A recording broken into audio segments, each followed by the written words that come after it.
Los comentarios, opiniones u otros mensajes emitidos por los participantes de los programas que se transmiten en la vía.cr son responsabilidad exclusiva de sus autores y no necesariamente compartidas por este medio.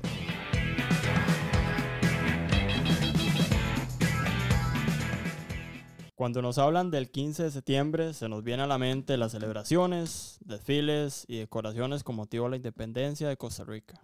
Sin embargo, no todos conocemos el trasfondo y proceso de la misma. Para eso y más, tenemos el día de hoy el historiador don Vladimir de la Cruz, que nos va a ampliar sobre el tema. Don Vladimir, un gusto otra vez tenerlo por acá.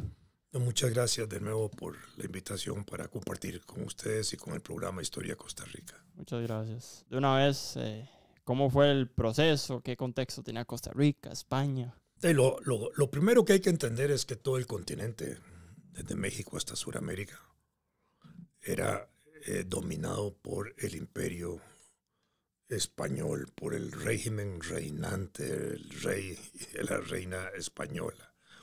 Pertenecíamos a los reinos de España, ¿verdad? Que era lo importante en ese sentido. Uh-huh. Y en ese tanto, durante casi 300 años, hasta los días de la independencia, desde 1492, cuando los españoles llegan al continente por primera vez, se inicia una doble etapa, la etapa de la conquista y la etapa de la colonia. La etapa de la conquista ligada específicamente a una situación particular de proyección de España en aquella época. ¿Por qué? Porque estaban expandiéndose los estados reinantes europeos, habían guerras por el control de rutas comerciales. Eso es lo que obliga a buscar una nueva ruta comercial para ir a la India y la China, y ahí es donde se apunta, digamos, Cristóbal Colón, que educado en academias náuticas, conocía de las redondez de la tierra y otras cosas importantes que le hace planificar la ruta para ir a la India viajando por Occidente. Por eso cuando él llega al continente, cree haber llegado a las Indias occidentales, ¿verdad? Porque era dándole la vuelta. Uh-huh. Él no tiene noción de haber descubierto una nueva tierra ni de un continente y muere sin saberlo, ¿verdad? Aunque muera ya por 1509 por ahí, muere sin saberlo. Es Américo Vespucio, otro gran navegante, que es el que tiene noción de la continentalidad, de la grandeza del continente, y porque él viaja así por Sudamérica y él le da la vuelta, y él se da cuenta de que eso es una nueva tierra. Y entonces cuando él empieza a describir eso en Europa, los primeros mapas que surgen aparecen como las tierras de Américos, que eran como las tierras de que Américo hablaba. Y ahí se fue quedando el término de América. Pero una vez que en esa expansión de la época, los reinos europeos podían expandirse tanto, hasta tanto encontraran la presencia de otros reinos, ¿verdad? Si no encontraban la presencia de otros reinos europeos conocidos para ellos, podían apropiarse de esas tierras, de acuerdo a los conceptos que ellos tenían en esa época. Por eso cuando llegan a América, no se encuentran presencia alguna de Europa, encuentran comunidades indígenas, pero no le pertenecían a nadie. Entonces ellos, apropian.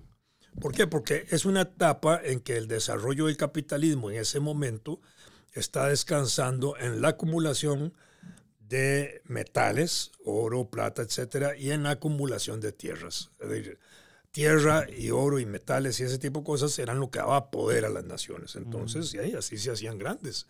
El rey de España en un momento determinado llegó a darse cuenta de la grandeza de sus territorios, que llegó a afirmar en algún momento que en sus tierras nunca se ponía el sol. Y podía ser cierto. ¿Por qué? Porque el virreinato de México, que es el primero que crean, se extiende por el Pacífico hasta las Filipinas. Y de las Filipinas llega hasta la isla de Taiwán, lo que es hoy Taiwán, que los españoles bautizaron como Formosa, de acuerdo al lenguaje antiguo, que decía hermosa, isla hermosa. Bueno, entonces ya era una cosa gigantesca, y casi toda la parte norte de América y toda la parte del resto del continente. Entonces, más Europa, más España y toda esa cosa, ya eran, verdaderamente era como darle la vuelta al mundo. Entonces, ahí empieza un proceso de conquista, de apropiación de tierras, de apropiación de riquezas, de apropiación de hombres, de un modelo de violencia que es violento por la fuerza. Se imponen las autoridades por la fuerza, se impone la religión por la fuerza, se impone la legislación española por la fuerza, costumbres, usos y tradiciones españolas se imponen ¿contra qué? Contra los usos, tradiciones indígenas, contra la religión indígena, en fin, contra las autoridades indígenas. Todo eso tiende a ser borrado para poder ejercer un dominio. Esa etapa de la conquista tiene también una etapa de resistencia. Los indígenas resisten la conquista, no es que se dejan dominar fácilmente. Colón, cuando llega a Costa Rica en 1512, es bien recibido, pacíficamente recibido. En ese momento no hay un contacto de violencia. Y Colón incluso describe su llegada al Caribe nuestro de una manera maravillosa y linda. Bueno, pero es después que se inicia el proceso de la conquista, cuando entran por el Golfo de Nicoya, después de 1519, cuando entran hasta llegar a Cartago, que es el centro del país, y dominan el centro del país y tienen técnicamente dominado el país en ese sentido. Y al tener dominado el país, ya inician lo que pasa el proceso de la colonia. Mientras hay resistencia no podían hacer eso, pero ya una vez que controlan el país, entonces sí dan un proceso de colonia donde tienen que abordar, digamos, su estancia, su fijación, el trabajo de la tierra, y lo que los indígenas producían para sí, ahora empiezan a producirlo para otros. Y empieza también un proceso de comercio con España desde ese punto de vista, y una organización española que se va a imponer hasta los días de la independencia. A medida que los españoles conocen el territorio, se dan cuenta de su grandeza y entonces lo fragmentan en dos virreinatos. Primero el Virreinato de Nuevo México y el Virreinato de Nueva Granada, el de Colombia. Después meten el de Perú y después el del Río de la Plata, ¿verdad? Son 4 virreinatos en total.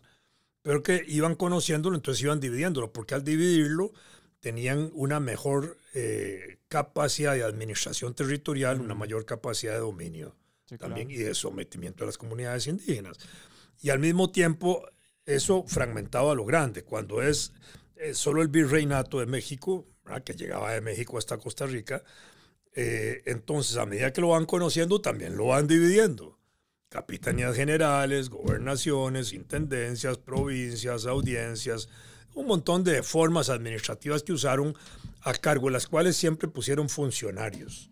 Desde un virrey, ¿verdad?, que era como un vicepresidente, gobernadores, capitanes generales, intendentes, auditores, en fin, distintas formas de autoridades, gobernadores también.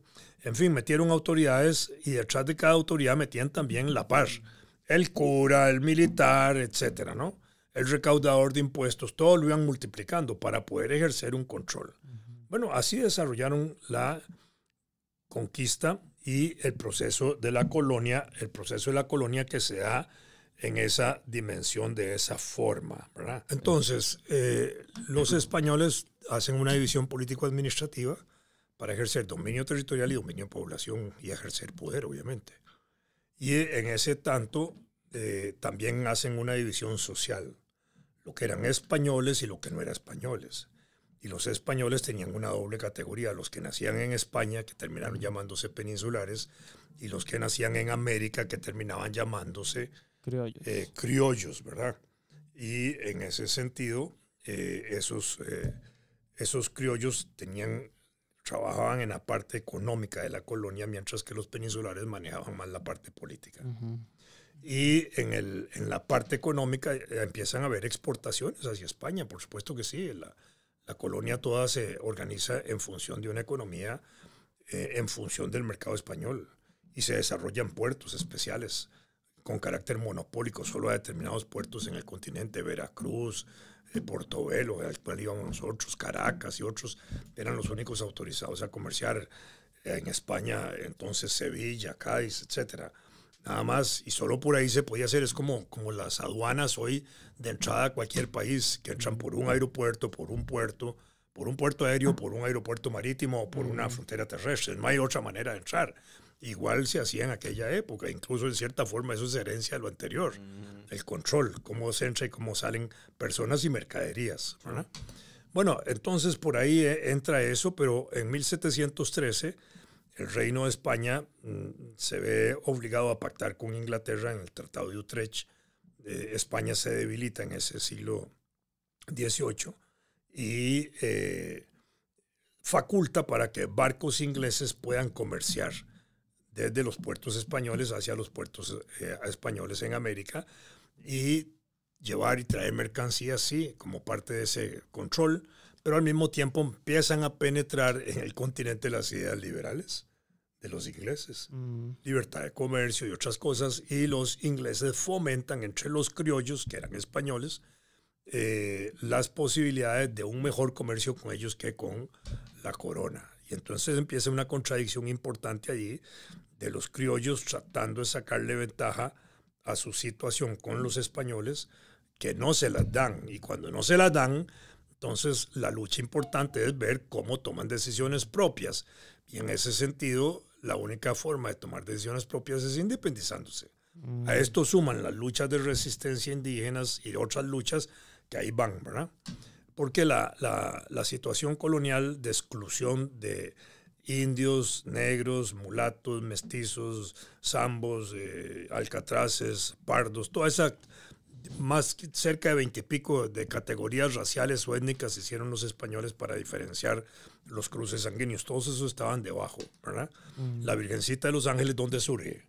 En la Puebla de los pardos. En los tugurios de Cartago de aquella época, para decirlo, en la periferia de Cartago, ¿verdad? Bueno, por eso, entonces eso lo único que marcaba eran como las diferencias importantes en eso. Y así se inicia un proceso de resistencia que venía, digamos, ganando criollos en ese sentido, en conciencia hacia la toma de la independencia, y empiezan a haber levantamientos en el continente de esa dimensión. Entonces tenemos ya 1808, para ponerlo ahora en esta otra dimensión, porque no nos da mucho tiempo por el programa, Napoleón, que era uno de los representantes de la Revolución Francesa en aquella época, de una revolución antimonárquica, liberal, republicana, se le ocurre avanzar sobre Europa para establecer repúblicas y fomentar el republicanismo. Por supuesto que sí. De ahí se mete a España y Portugal y ocupa España, 1808 hasta 1814. Suspenden al rey ahí. Se inicia un gobierno napoleónico de 6 años. Napoleón incluso establece una constitución, la Constitución de Bayona, frente a la ocupación francesa de España. ¿Qué se va a producir en España? Una resistencia. ¿Contra quién? Contra el invasor, contra Napoleón, luchando ¿por qué? Por la libertad de España, por la independencia de España y por la libertad de España. Y eran las mismas razones que habían en América para luchar contra la presencia española, por la independencia de España, por la libertad de América de España, por la soberanía, etcétera. Eran las mismas razones. Entonces, la independencia, la lucha por la independencia y la expulsión de los franceses de España calza en tiempo histórico con esa lucha que, digamos, adquiere presencia y fuerza a partir de 1808 en América, cuando ahí se empiezan a organizar ya los movimientos revolucionarios impulsados para justamente derrocar la presencia colonial en América, en paralelo con las mismas circunstancias motivacionales que se están dando en España. Y son banderas iguales. Entonces aquí porque curiosamente la repercusión de la ocupación francesa en España no alcanza al continente, ¿verdad? Y ya se había independizado Haití en 1804, que era muy importante, y eso había provocado un movimiento en las colonias del Caribe, ¿verdad? Pero en América eso no había todavía la repercusión más allá de Bolívar y otros que tenían contacto con la revolución haitiana. Pero ahí empieza ese proceso. Y nosotros tenemos ahora sí el caso de Pablo Alvarado Bonilla, que es un estudiante cartaginés, era maestro, estudiante en ese momento en Guatemala de medicina, donde en medicina, la Facultad de Medicina de la Universidad de San Carlos en aquella época en Guatemala era una facultad revolucionaria, porque ahí habían un montón de médicos antimonárquicos y antiespañolistas Felipe Molina y todos esos que están ahí, bueno, los que están ahí al frente de esa cosa, que son personajes verdaderamente importantes. Pero al final terminan siendo y parte de la influyen en Pablo Alvarado, sin lugar a dudas. Y en ese caso, Pablo Alvarado en 1808, un 15 de septiembre también, justamente, es detenido por unas publicaciones que él había hecho alimentando, digamos, la libertad de la región y lo que se podría considerar el primer grito de independencia en todo el virreinato y en cierta manera en todo el continente, de esa forma, ¿verdad? Y él mismo, Pablo, se autodefine como el primer detenido en esa lucha por la independencia en aquellos días. Incluso las autoridades de Guatemala tratan de devolver a Pablo a Costa Rica y el gobernador de aquí decía que no, que lo dejaran allá mejor presito, ¿verdad? Para no tener problemas aquí. Y entre 1811 y 1821 se producen distintos levantamientos y movimientos antiespañolistas en la región, algunos con conflictos de carácter militar en Nicaragua, Honduras, Salvador y en la misma Guatemala, y además el grito de independencia que había dado Pablo Alvarado y luchas de los criollos nuestros, de una parte de criollos nuestros contra los estancos y los estanquillos, que eran instituciones que ejercían alguna labor administrativa de control de actividades y que afectaba a los intereses locales. Entonces hubo protestas de eso. Eso está bien estudiado y eso va contribuyendo en esa dirección. Por otro lado está el proceso de México. En México, en 1810, entonces tenemos al cura Hidalgo y al cura Morelos y todos esos que empiezan ahí a revolucionar las cosas, y está el grito de independencia en México de 16 de septiembre de 1810, 2 años después de Pablo. Nosotros pertenecíamos al virreinato. Y el grito de independencia en México es un grito que se reconoce para el caso de México como el Día de la Independencia.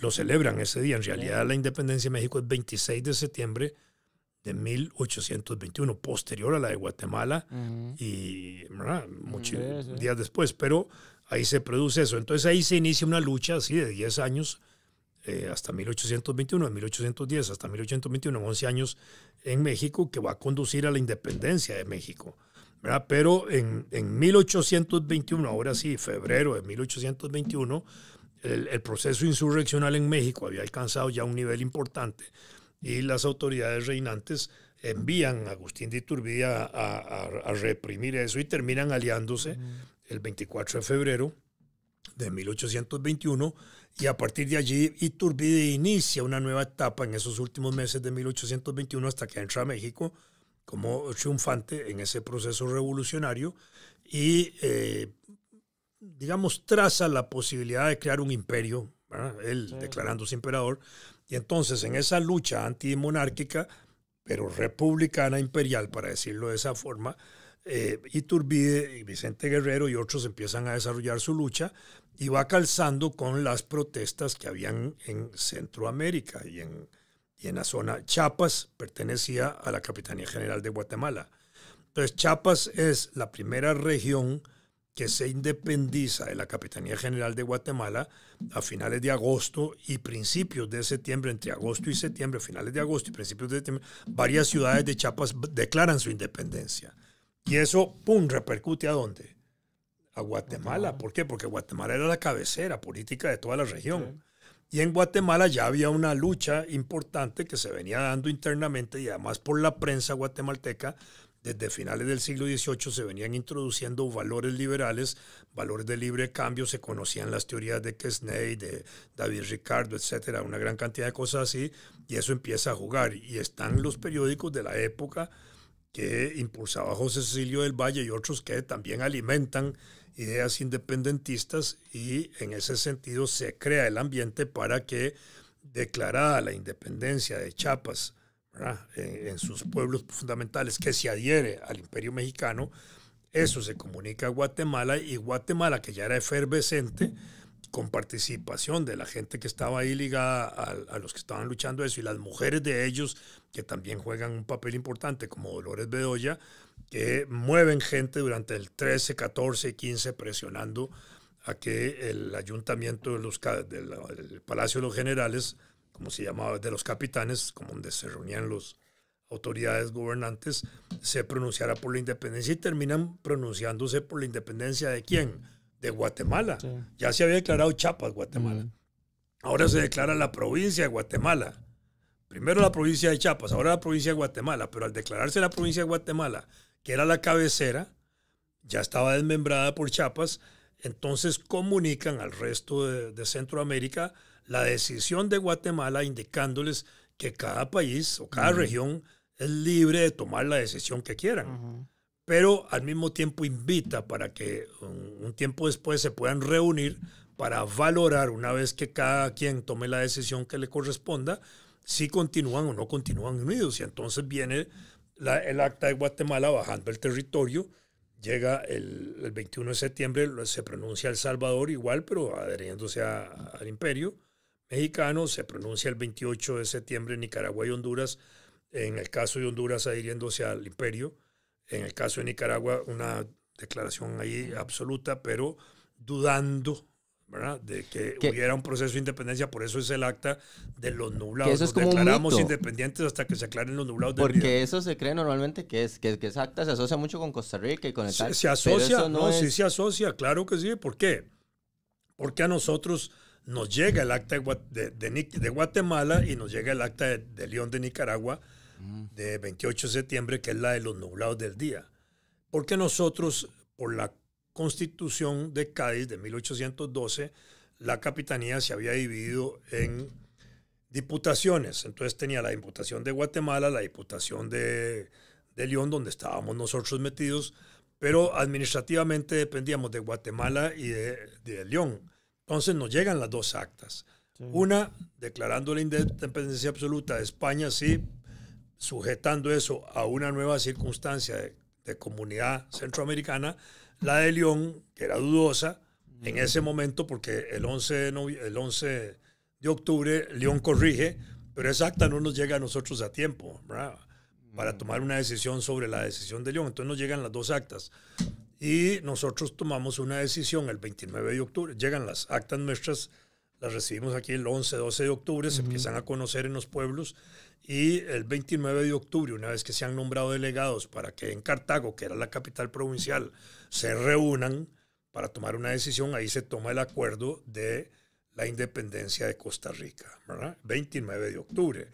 Por supuesto que antes de Cartago, San José y Alajuela ya habían declarado también sus voluntades de independizarse. Entonces, el partido de Nicoya. La discusión 26 de octubre, nosotros 29, Nicoya un pelito antes, 26, 27 de octubre, por ahí. Y en ese sentido, la discusión que se planteó en algún momento por historiadores nacionales era si las actas anteriores a Cartago valían como declaración de independencia nacional, digámoslo así. Eso es discutible. Al final eso no tendría la mayor importancia. Lo importante es que ya el proceso venía gestándose de independencia, pero que la decisión final necesariamente tenía que darse en Cartago, porque Cartago era el asiento de la autoridad colonial.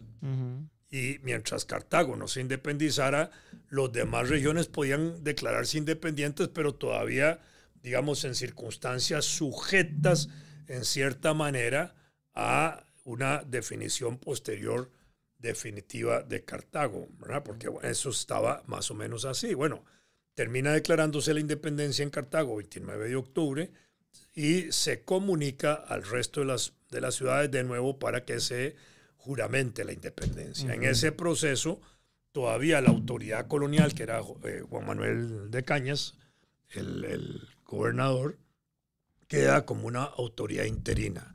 Pero el 11 de octubre, el 11 de noviembre, 11 y 12 de noviembre, en ese proceso, Alajuela y San José desconocen a esa autoridad provincial, a esa autoridad que quedaba provisional todavía, sí, la desconocen y establecen la llamada Junta de Delegados, que es como el primer gobierno que tenemos ya en época independiente. Una vez que está declarada la independencia, ese es el primer gobierno que a su vez se convierte de hecho en una asamblea constituyente, porque es la que va a redactar la Constitución de 1821, que se llama Pacto Social Fundamental Interino de Costa Rica o Pacto de Concordia.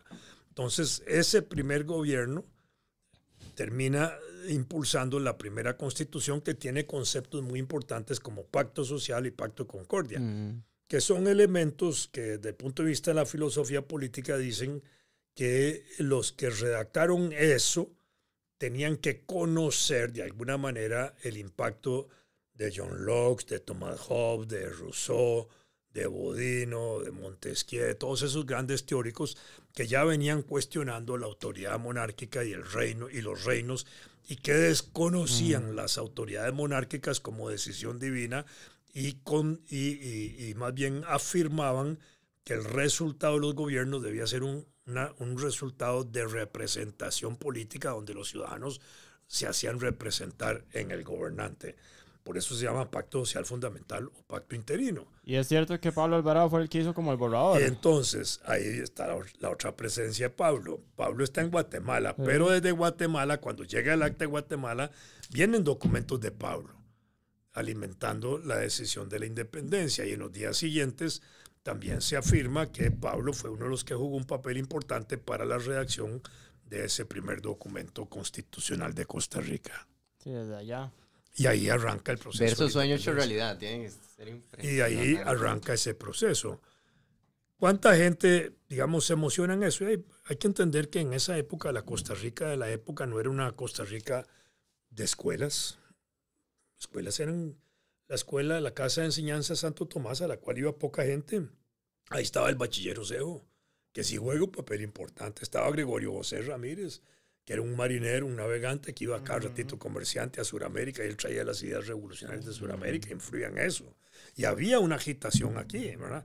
Tanto en San José por la escuela como en esta región y en Alajuela por Gregorio José Ramírez, que agitaban un poco el ambiente en esa dirección, pero la población del país andaba en los 50,000 habitantes. Pero ya se habían dado exportaciones algunas exportaciones de café para 1821. No. O todavía no habíamos, seguíamos dependiendo económicamente completamente. El café se introdujo en América alrededor de 1760, se calcula. Algunos dicen 1740. Para Costa Rica, más o menos después de 1760 se introdujo el café. En 1804 ya hay primeras cosechas que se consideran importantes para la época, ¿verdad? Y los últimos gobernadores mencionan esas cosechas, ¿verdad? Ya como un éxito, porque venía desarrollándose los cafetales en buen sentido. Los españoles habían introducido en la época colonial el trigo y la caña de azúcar, y además estaba la explotación del cacao y estaba el tabaco. Nosotros tuvimos un monopolio de cacao de 1650 hasta 1780 en toda la región. Nos quitaron el monopolio del tabaco y nos dieron un monopolio de producción de tabaco de 1780 hasta 1792, más o menos. De manera que el tabaco se desarrolla como una economía importante, y aun cuando nos quitan el monopolio, se mantiene como una actividad importantísima para el Valle Central y para la gente que no era de Cartago, Josefinos y hasta la zona de Esparza y toda esa parte, ¿verdad? Y empieza a desarrollarse el grupo de los tabacaleros de manera muy importante, con acumulación de capital de cacao, sí, con acumulación de capital de tabaco, sí, pero al mismo tiempo con una expansión de café lenta, porque el café en aquella época y todavía hasta hace pocos años requería 5 años para dar la primera cosecha, desde que se sembraba una mata. Entonces había que esperar, no cualquiera podía hacerse cafetalero, había que esperar. Y para esperar 5 años había que tener cierto capital. Entonces, ¿quiénes son los que van a desarrollar los cafetales? Y hay tabacaleros, y gente que tenía ya cierta acumulación de plata, ganaderos que ya habían empezado a desarrollarse. El hato ganadero importante se va a dar en Guanacaste, pero en esa época todavía esa parte de Nicoya, y eso no es Costa Rica, pero ahí es donde está el hato más importante de la colonia. Pero ya había algo en el Valle Central. Trigo no fue un factor de acumulación significativo, pero sí lo otro. Entonces, eso empieza a darse, y empieza con las primeras expresiones de los últimos gobernadores del café importante, empieza a dársele un campo. Cuando viene la independencia, tenemos también en ese periodo, de 1819 hasta 1844, una explotación de minas en los montes de los aguacates, que fue a cargo de personajes extranjeros, portugueses, franceses, ingleses, españoles que participaron de la explotación de minas de los aguacates. Y eso tuvo su impacto en el país porque repercutió quizás para que se hubiera desarrollado la Casa de la Moneda, 1824, y para que se desarrollara lo que se llamó también la Diputación Minera, que era una instancia que regulaba las actividades mineras, así como había existido la factoría de tabacos, ¿verdad? Entonces, ese tipo de cosas ya habían ido desarrollando y los mineros acumulan capital en ese periodo hasta 1844. Hacia 1844 la actividad minera en los montes de los aguacates había decaído notablemente y ya no se explotaban. Y se hablaba de las minas ahogadas. Las minas ahogadas se producen cuando por dejar de trabajarlas se llenan de agua, son huecos en la tierra, se llenan de agua. Y porque en ese momento la expansión cafetalera venía ganando espacio. Sí, claro. La acumulación de capital en minas permitió invertir a los mineros en café y en caña de azúcar, que también empieza a desarrollarse el cañal de Grecia y toda esta zona al finalizar la primera mitad del siglo XIX en adelante. Entonces empiezan a invertir ahí y empiezan a invertir en café y empiezan a aliarse cañeros, mineros, cafetaleros, tabacaleros, todo eso como nuevos grupos sociales, económicos que empiezan a aliarse en cruces matrimoniales, que era la forma de unir capitales, ¿verdad? Y entonces empieza a transformarse esa parte de la economía y el café se expande hasta 1880 hacia la zona de San Ramón y en ese mismo periodo lentamente hasta 1930 hacia la zona de Turrialba. Y el Valle Central se transforma totalmente en las actividades económicas que teníamos. Con una población baja, ¿verdad? Que llegaba a los 50,000 habitantes. En 1821. Más o menos en 1821 andábamos girando alrededor de eso, distribuidos en todo el país, de manera que las poblaciones tenían una población muy baja, con una baja escolaridad, obviamente. Si en 1890 el analfabetismo del país era el 90%, ¿verdad? Y en 1821 el analfabetismo había andado arriba del 95%. Y las familias más pudientes eran las que podían llevar. De las que podían poner maestros particulares o aprender algunas cosas básicas relacionadas con religión. No existían escuelas. No abiertamente, la forma como las conocemos hoy es, en realidad, la Casa de Enseñanza de Santo Tomás de 1814 es la que arranca con ese proceso y después, en el periodo independiente, con Juan Mora Fernández, que es educador, el primer jefe de Estado, él sí, porque empieza a impulsar escuelas con apoyo de municipalidades, incluyendo mujeres para la escuela, de que las niñas también debían ir a la escuela, porque a veces tenemos una idea distorsionada de que las niñas estuvieron muy marginadas de eso. No, desde el principio se tomaron medidas también para educarlas. Si no las educaban era un problema de familia también. Entonces no las mandaban a la escuela, pero digamos había la opción de que pudieran ir a la escuela. Por supuesto que eran estudios muy elementales y muy básicos, pero ya había un proceso orientado en esa dirección.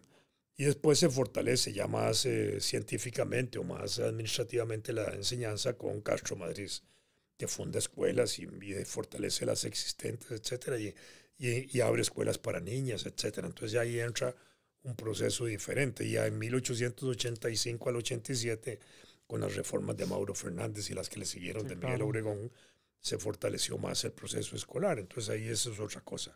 Pero ese es el proceso de arranque de los días de la independencia. Y en esos días también había un comercio importante con Nicoya, el partido de Nicoya. El partido de Nicoya era una región autónoma administrada con gobierno propio interno como partido, metido entre Nicaragua y nosotros, dependiendo de Nicaragua como diputación que era jefe de la región y dependiendo obviamente de Guatemala porque pertenecía también a la Capitanía General. Pero tenía su administración, a eso le pertenecían los pueblos de Nicoya, de Santa Cruz y lo que es hoy Liberia, que en esa época se llamaba Guanacaste. Y eso era. Pero la gente de Nicoya y de Santa Cruz tenían una relación directa por tierra con Nicaragua que no les era beneficiosa. Nicaragua vivía una serie de inestabilidades políticas, etc. Y la gente de Liberia, por su lado, tenía una conexión con la región de Rivas y de Granada y esa zona porque era una relación directa por tierra. Y entonces eran grupos que tenían más afecto con esa parte nicaragüense. Por eso, cuando viene la decisión de agregarse el partido de Nicoya a Costa Rica, Liberia rechaza originalmente esa agregación por el vínculo que tenía con los nicaragüenses directo. Mientras que Nicoya y Santa Cruz, aunque Santa Cruz dudó en algún momento por un breve plazo, pero al final se agregaron ellos, que era como el núcleo fundamental de ese proceso. Después, al agregarse Liberia, o la zona ¿cómo se llama?, de Guanacaste, que se llamaba, se fortalece toda esa incorporación que tenía comercio con nosotros a través de Esparza y Punta Arenas, y con Cañas y Avangares y esa zona que había por ahí. Pero eso ya es un tamal diferente ahí. Cuando ellos se agregan, lo que va a hacer es fortalecer el Estado de Costa Rica en el periodo independiente. Pero en ese momento, 1824, nosotros vamos a tener otra situación particular, y es que declarada la independencia nuestra, se lleva a cabo un periodo de 2 años con gobiernos independientes nuestros, que fueron gobiernos, digamos, para decirlo de alguna manera que sea fácil de entender, de tanteo, ¿verdad? Ir tanteando cómo vamos a salir adelante. Y se desarrollaron gobiernos que tuvieron características de juntas, junta de delegados, juntas superiores gubernativas y varias formas. En ese periodo tan breve de 1821, desde octubre de 1821 al 29 de octubre de 1821, o el 11 de noviembre, cuando nosotros empezamos a desarrollar la Junta de Delegados, hasta septiembre de 1823, nosotros desarrollamos en esas juntas de gobierno, dependiendo del plazo de duración que cada una tuvo, casi 15 formas de gobiernos transitorios, algunos breves de días, otros largos de 1 año, etc. Pero fueron gobiernos de transición que eran colegiados, donde habían varias personas participando de esas juntas, y fueron haciendo adelantar al país, pero al mismo tiempo nos metimos en el proceso de volver a tratar de unirnos en Centroamérica, y entonces ingresamos en septiembre de 1823 a las Provincias Unidas de Centroamérica, al Congreso Constitucional, que termina declarando la Constitución de la República Federal Centroamericana, y entramos a la República Federal Centroamericana tratando de recuperar la vieja unidad que habíamos tenido antes de la independencia, pero ya de modo independiente. Entonces, al declararse la República Federal de Centroamérica, se crea un concepto de república para toda la región, y las provincias que integraban la República Federal pasaron a llamarse estados. Por eso es que nosotros pasamos a tener el Estado de Costa Rica desde 1824 en adelante.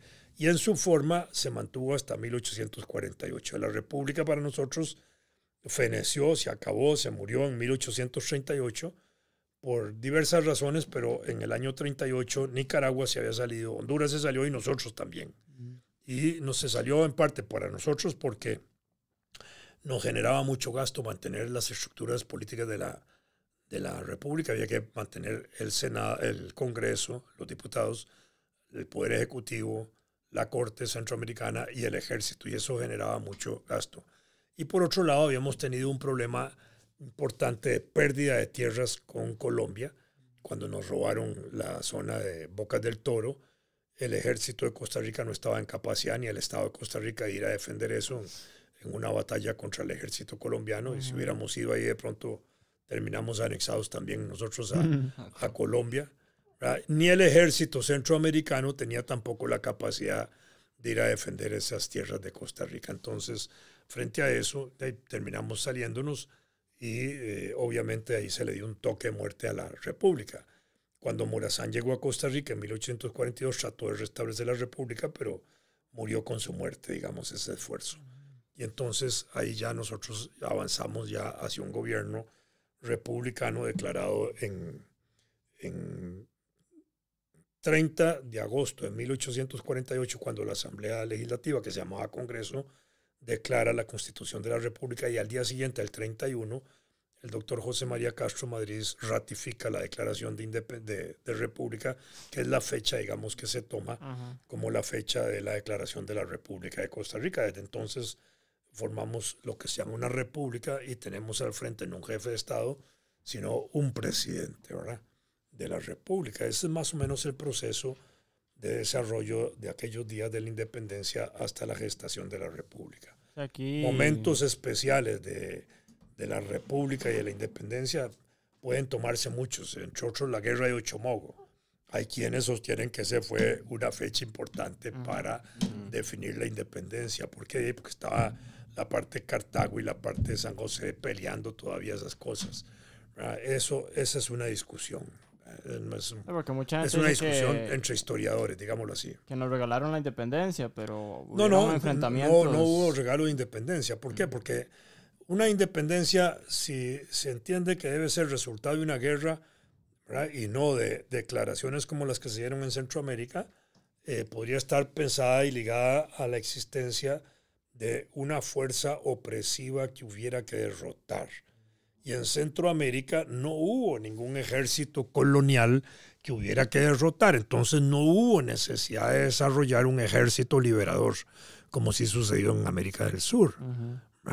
Mientras que en el área centroamericana de la Capitanía General de Guatemala, por las circunstancias, como venía evolucionando eso, venía dándose un proceso de resistencia a la autoridad virreinal de México, en México, que éramos nosotros parte de México, y que repercutió a la Capitanía General de Guatemala al punto de que a finales de agosto y principios de septiembre Chiapas declara su independencia agregándose al movimiento libertador de México, que ya venía desde el 24 de febrero en alza hacia el movimiento liberador. Y ahí sí venía un ejército, pero es el ejército que se concentra en la lucha contra el imperio colonial en México.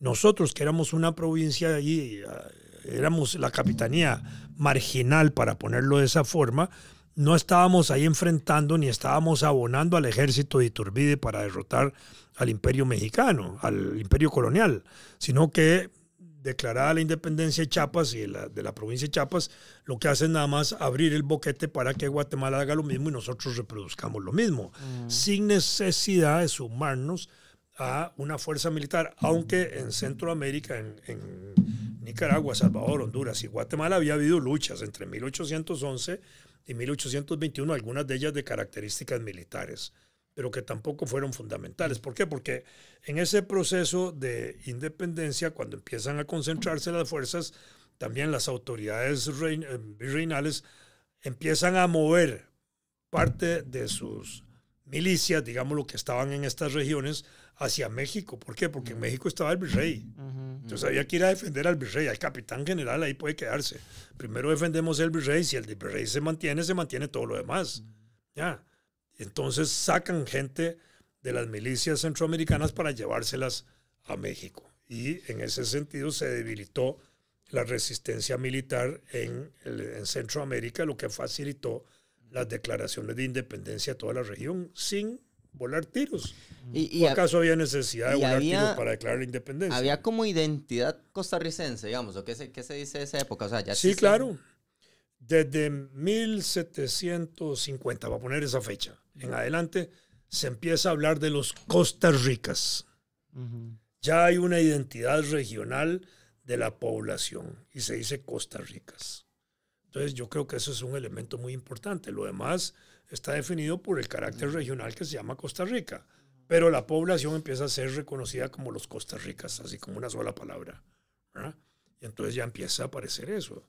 Y Brelo Carrillo llamaba así también. Brelo Carrillo nos llamaba así también los costarricenses. Bueno, porque era parte de la herencia, digamos. Ya éramos costarricenses, obviamente, después de 1821, con más razón. Pero ya desde finales de la colonia, el siglo XVIII, ya había una identidad de pueblo Costa Rica, a Costa Ricas, los costarricenses hoy, los Costa Ricas de aquella época. Ya estábamos bien definidos en el territorio de Costa Rica, en los límites que tenía la provincia de Costa Rica. Yo creo que ese es el elemento importante. Y es un elemento que nos va a distinguir del resto. Porque los otros son nicaragüenses, hondureños, etcétera, toda la cosa que queramos, pero al mismo tiempo es un distintivo muy importante de cultura nacional en términos de la forma como nos vamos a empezar a organizar y a salir adelante después de la independencia. Más tranquilos, más pacíficos, con educadores al frente de gobiernos y no militares. O autoridades autoritarias, digámoslo de esa forma, ¿verdad? Aquí tengo el acta de Guatemala, que esa sí fue firmada y juramentada y todo el 15 de septiembre de 1821. En Guatemala. En Guatemala. Lea el número 4, el artículo, creo que es el número 4 el que dice que convoca al Congreso. A los diputados, que se nombren diputados. Bueno, aquí tengo un resumen que habíamos subido. Bueno, ahí tengo el 1, el 2, el 10, el 16 y el 17, bueno, que creo que fue... puse eso porque creo que eran como los más... No, pero vamos, el artículo 4 creo que es que ahorita no recuerdo de memoria, pero el artículo 4 dice que se invita a la convocatoria del Congreso y que para ese Congreso deben nombrarse diputados a razón de 1 por cada 15,000 habitantes. Ajá. ¿Verdad? Y dice que deben considerarse a los afrodescendientes ciudadanos para elegir su propio diputado. Entonces, ¿eso qué significa? Que el acta del 15 de septiembre está aboliendo la esclavitud en Centroamérica y está desarrollando la ciudadanía. ¿Lo tiene ahí? Sí, digamos, tengo acá, dice, sí, que el punto 4, que el número de diputados va a ser en proporción de 1 por cada 15,000 individuos sin excluir de la ciudadanía a los originarios de África. Ciudadanía, ese es el concepto más importante. ¿Por qué? Sí, porque en la época colonial no éramos ciudadanos. ¿Qué éramos? Siervos del rey o vasallos del rey. Los ciudadanos son los hombres libres, con derechos y libertades. Son los que exalta el pacto social, son los que exaltan Rousseau, Hobbes, Locke, Rousseau, Montesquieu, todos esos viejos. Y todo eso venía metiéndose aquí. Entonces, cuando el Acta de Guatemala dice que se convoque a elegir diputados, ¿va? Y que se tome en cuenta en ciudadanía a los negros, es una cosa verdaderamente importante, porque casi nadie se fija en ese detalle de que el 15 de septiembre, en esa declaración de Guatemala, se abolió la esclavitud y se declaró la libertad de los negros. No fueron electos diputados, no fueron electos, bueno, no importa, pero ya estaba declarada. Y 3 años después, en 1824, el Congreso de Centroamérica declara la abolición de la esclavitud, pero ya estaba señalada en el Acta de Guatemala cuando se dice que los negros pueden participar en elección como ciudadanos, ya no eran vasallos, ni siervos, ni esclavos. No, y quería ver eso porque para que la gente tenga, ¿verdad?, una noción del 15 de septiembre, nosotros no sabíamos nada. No había ni un costarricense representante en Guatemala. Estaba Pablo Alvarado, pero como estudiante. Sí, pero no estaba dentro no estaba no estaba la representación de diputados nuestra. No, la representación no de diputados, de representantes nuestros en ese momento ahí. Sí, no había nada. Y bueno, el artículo 1 del Acta de Guatemala, que eso sí fue, ¿verdad?, el 15 de septiembre, dice que siendo la independencia del gobierno español la voluntad general del pueblo de Guatemala. Guatemala, no dice Centroamérica, ni de la Capitanía General. Dice, y sin prejuicio de lo que determine sobre ella el Congreso que se va a convocar, que debe formarse, que el señor jefe político la mande a publicar para prevenir las consecuencias que serían temibles en el caso de que proclamase, de hecho, el mismo pueblo. ¿Eso qué quiere decir? Esa frase es fundamental, es decir, declaramos la independencia antes de que el pueblo por sí mismo la declare.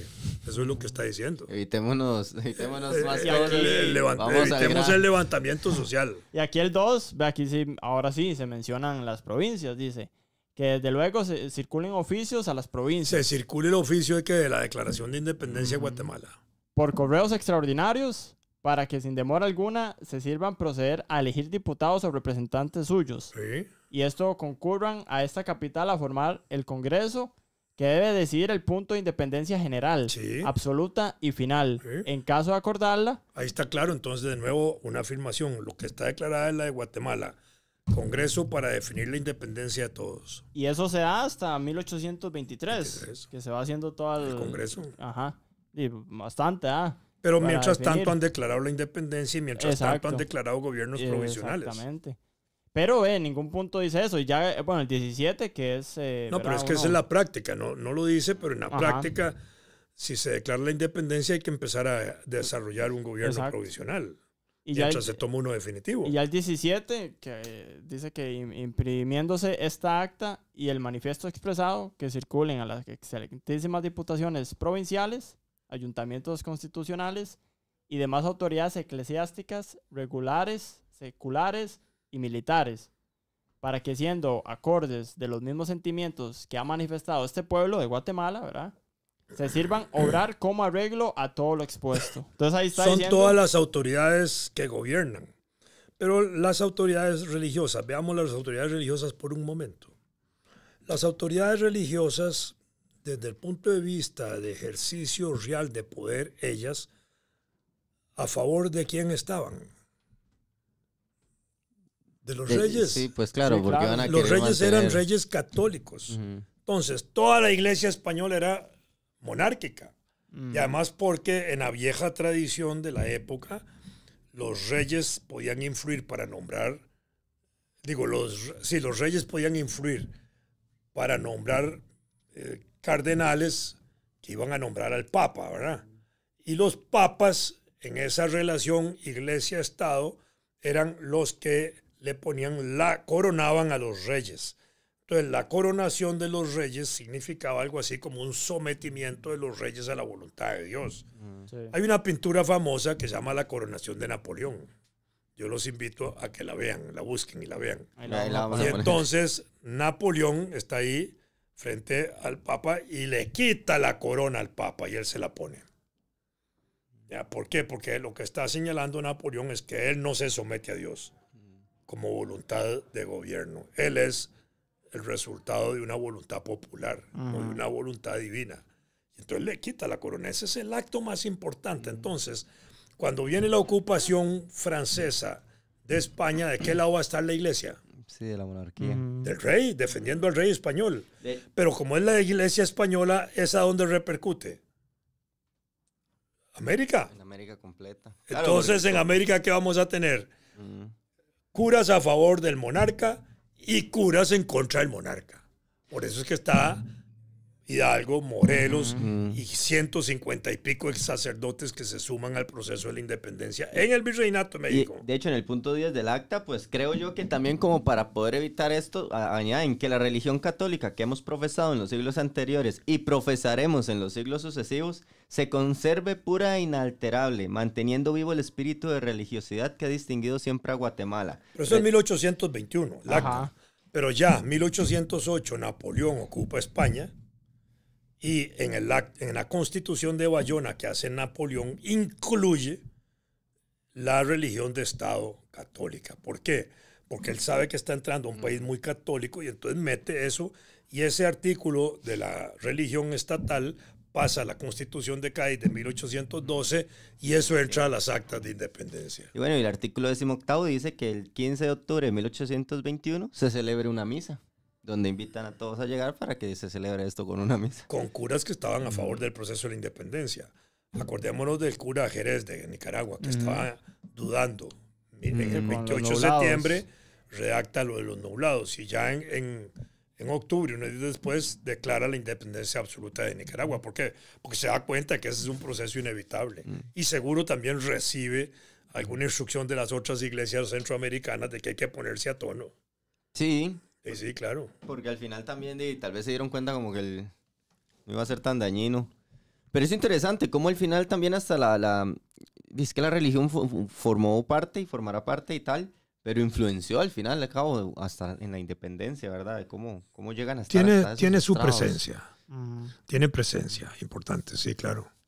Sí, esta fue la independencia de Costa Rica, ¿verdad? Y ya va a haber una discusión, tal vez más adelante, ¿verdad? De que hubo una gente que el 29, que el 15, porque nosotros viéndolo... Bueno, yo soy partidario de entender que la independencia de Costa Rica es del 29 de octubre. Pero no podemos dejar de valorar este otro proceso. No, claro.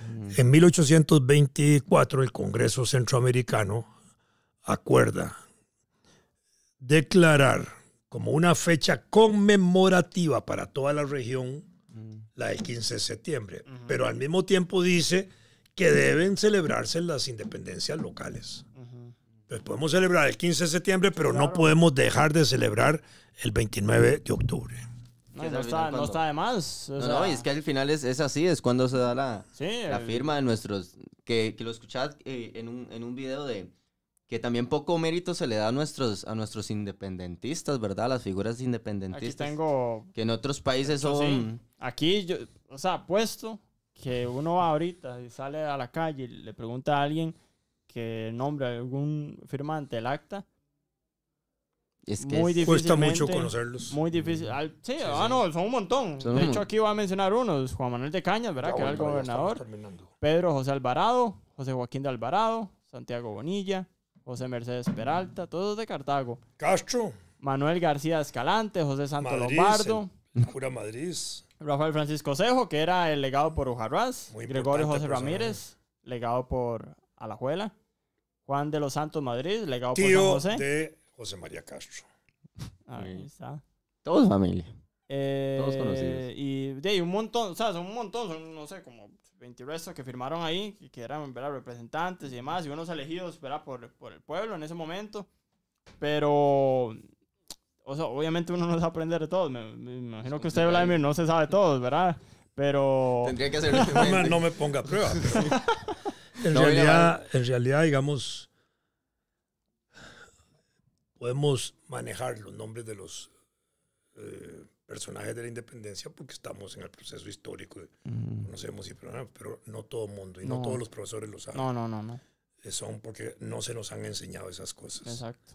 En otros países sí se hace un culto por los próceres de la independencia y por quienes firmaron las actas. Y se conocen con detalle, se conocen sus biografías. En Costa Rica eso poco se ha hecho. Ahorita una asociación de historiadores de Cartago ha hecho un libro muy bueno, realmente bueno, donde trae una semblanza pequeña de todos los firmantes de las actas. Eso es muy importante. Para tratar de conocerlos, divulgarlos más, apreciarlos más, quererlos más. Sí. ¿verdad? No, Lo darle la bus- importancia que se merecen, ¿verdad? Lo buscaremos porque fijo nos van a poner ahí que si sabemos dónde conseguirlo. Entonces Voy a vamos a buscar la info buscarles para... el autor y eso para ver si se los regala a ustedes los libros y porque los traigan a él. Claro, Claro, claro. claro. Inviten a él a hablar de eso. No, y de ahí esperen el capítulo sobre el 29 de octubre. Ahí Sí, vamos a también ver lo todo hablaremos. lo que es el acta y los firmantes, quiénes eran, ¿verdad? Todo el papel que jugaron. Y ¿Cómo de ahí llegaron? este queda hasta acá, ¿verdad? Y ya ahí cada uno verá. Tomen sus decisiones. Lo importante es que somos libres, soberanos e Sí. independientes. Y nada, muchísimas gracias por escucharnos. Muchísimas gracias otra vez, don Vladimir, por su tiempo. Mucho gusto. Y nada, nos veremos en el próximo capítulo. Recuerden que se pueden hacer miembros del canal por 600 colones, nivel 1, y 1500 en nivel 2. Agradecer a nuestro miembro de nivel 2, Leandro Arce, por el apoyo al canal y sobre todo también a los miembros, ¿verdad? De nivel 1 que estamos siempre agradecidos. Si no pudieran, ¿verdad? Hacerse miembros del canal, siempre es importante que pueden contribuir viendo los videos, dándole me gusta, comentando, compartiéndolo. Y esto obviamente nos ayuda mucho. Muchísimas gracias a todos. La verdad, al final saben que es un proyecto que somos solo nosotros dos. Recuerden que si quieren algún tipo de merchandising, tazas, camisas o lo que sea con nuestros logos o con nuestras cosas, tal vez nos puede contactar. Déjenos sus ideas en los comentarios para nuevos capítulos y todo. Y nada, agradecerles. Queríamos tomar este minutito nosotros dos solos para agradecerles personalmente. Y nada, que sigamos haciendo historia. Pura vida.